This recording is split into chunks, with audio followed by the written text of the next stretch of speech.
Hello and welcome back to my RC channel. I'm Andy RC and today I'm going to be checking out a new 360 camera.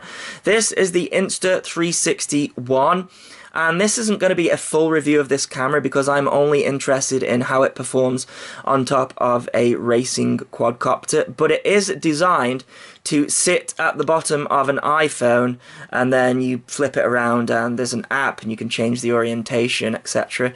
And you can use it with Android as well, but like I say, I'm just interested in how it's going to perform independently on top of a racing quadcopter. Now, I was hoping to review the GoPro Fusion for use on a racing quadcopter. However, I quickly realized it's actually no good. First of all, it weighs 250 grams, which is almost the same weight as a quadcopter, you know, without a battery, etc. And the software just wasn't very good and the stitching wasn't very good. It was moving around. So yeah, a little bit disappointed with this one, and I don't think it's going to be any good for quadcopters. I was hoping it was going to be a bit smaller and lighter, but it actually takes 2 micro SD cards in there and it has to smush them all together. And I was hoping it was going to be more like this one, and it is size-wise, but weight-wise not. This is 106 grams, which is closer to the weight of an actual GoPro, and this one, yeah, you know, double the weight of that. So I did a video on this, and I'll link it in the below because I really like it, and it's ridiculously cheap, and in many ways it is just as good as the Insta360. This one is a little bit more expensive, but importantly, it's very lightweight. This one, with its built-in battery, weighs just 88 grams, so even lighter than this guy, and it is coming in at a very similar weight to the Session 5, so that is why I'm interested in it. It's also got a tripod mount underneath, just like this, so it's going to be very easy to attach to a racing quadcopter. I've got my Martian here, and I have got a tripod screw, and I'm just using some soft mounts here as like a washer, and it should also, you know, give it a little bit of freedom to move around as well. So maybe the soft mount will mean that we won't get any jello. However, I don't think we'll get any jello from this. I certainly didn't from this. So why is this one more expensive? Well, if you are into these 360 videos, then the software is so much more advanced than this guy. In fact, they have upgraded this guy quite a lot. There's now a PC app and they fixed all the stabilization issues. This is a really good camera.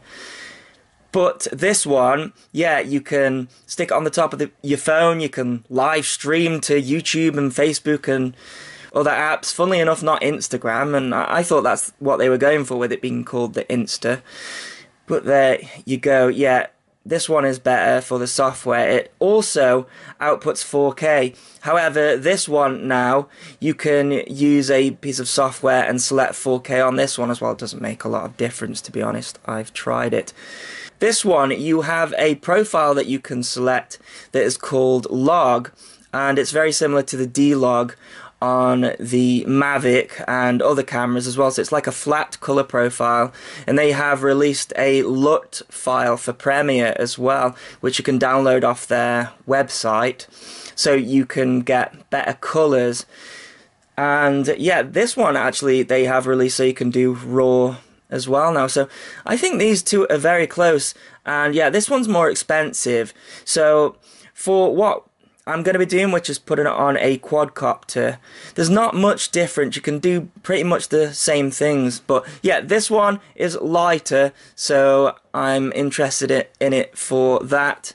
But yeah, other than that, you get given a 8GB micro SD card. It does slot in underneath, so if you are screwing this down there, your SD card is trapped. That's actually quite good, because I had a crash with this, and you're not going to get your SD card ejecting, because it can't, because it's sat on top of there. I was worried that it was going to affect the tune, but not really.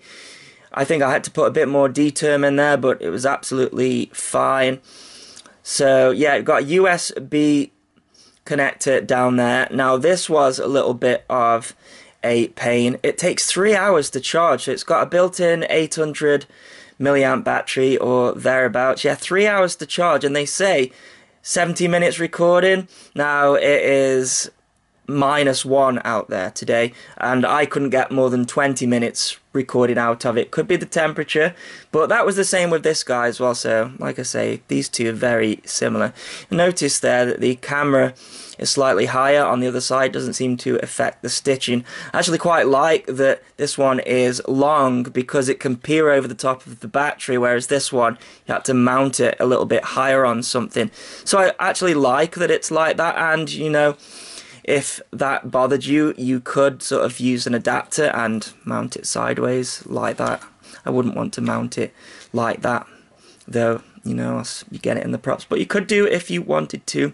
So yeah, just like the Xiaomi, it's got a built-in gyro, so it will stabilize itself. So has the GoPro, but I used it and it was absolutely terrible. I'm sure that it will be fine in a selfie situation, but on a quadcopter, not so much. So yeah, it's got the built-in gyro, so you can stabilize it, but you can turn it off as well.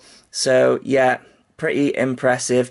It has its own software for the phone and the computer. For the computer, it's called Insta360 Player and Insta360 Studio. So one is a player, one is a studio, and you can export it stabilized and unstabilized.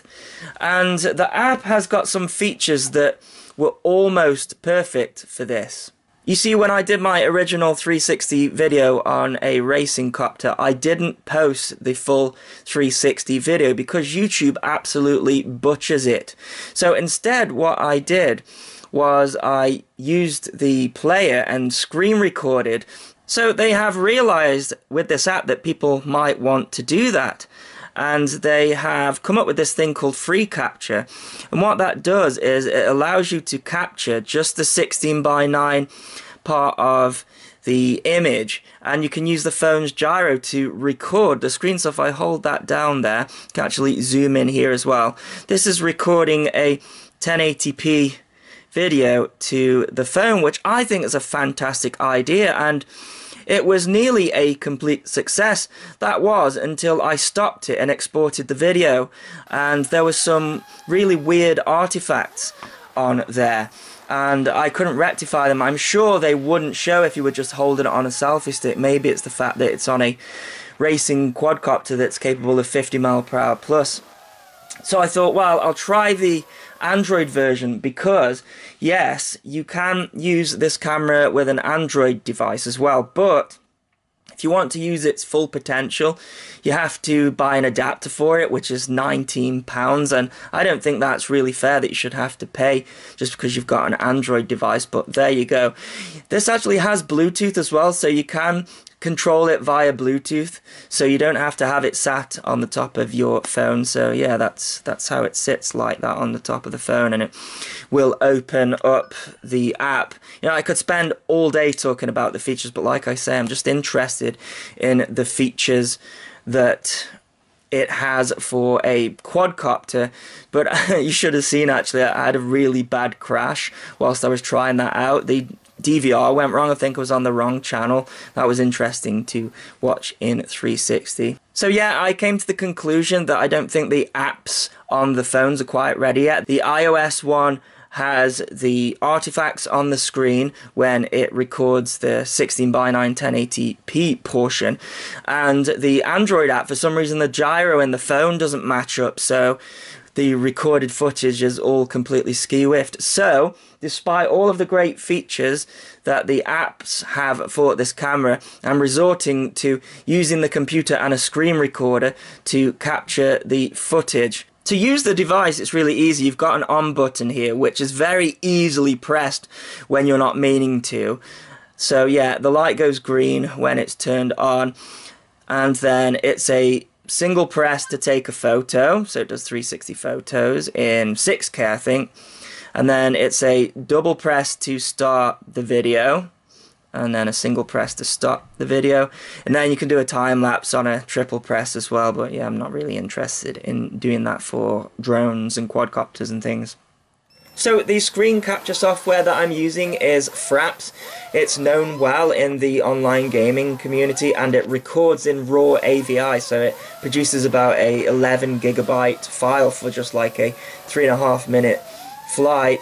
So yeah, you can use probably OBS and NVIDIA capture, but I find Fraps gives me the best results, and then I can stick it in Premiere and compress it down to whatever I want to. So yeah, it's a shame that the apps didn't work, but I'm expecting that to change. I have posted in the Insta Facebook group to see if they can tell me what the issue was, so I'm hoping to get some feedback on that.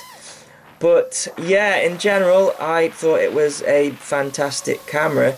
This is just the Insta360 player on full screen, and then, like I say, capturing with Fraps. You can see their timeline underneath as I just get the mouse in shot there. But yeah, the stabilization on this camera is fantastic. I think it's even better than the Xiaomi mijias, although I couldn't really complain about that too much. I think the colors are better on the mijia out of the box, but like I say, you can do the log setting and color balance it. As for the dynamic range and quality, I think they're both on par as well. I think the microphone is better on the mijia. I think it's a little bit more throaty, picking up more of the bass sound. So I think there is like a filter on the bass sounds on this, and it's cut it out. But yeah, just look at this, absolutely fantastic footage. So I did half of the flight with the stabilized footage with the gyro, and I think you can agree it's just incredible footage. And then I've cut half with it not being stabilized, because you can get different shots again. So this is just with the 360, and you can see now the camera is fixed and I can move it around, and again you can get a different kind of shot with that. So yeah, you have to bear in mind the Insta360 camera is a lot more expensive, but I do think it's worth the money. I like how it is higher up, and I like all of the software, even though I didn't use a lot of it, but that might interest some of you. There is a YouTube channel dedicated to 360 cameras and content, and those go into way more detail with what the cameras can do. So I'll mention 360 Rumors. You can go and check that guy out, and he's done sort of more extensive tests with it and what you can do with sort of like the live streaming on YouTube, etc. It doesn't really interest me, but I'm really glad that it can be used as a standalone camera. I wish the battery life was better. Like I say, it was really cold here, and I think that definitely had part to play in that. But yeah, in general, I think it's a great camera. I think it's really cool for the drone world and quadcopter world. I've seen people put them on Mavics and stuff like that as well, but yeah, I don't think that you need that really, because that footage is stabilized anyways. But there you go, I'll put a link in the description if you wish to get one, and as always, thanks so much for watching. Please continue to subscribe. Cheers.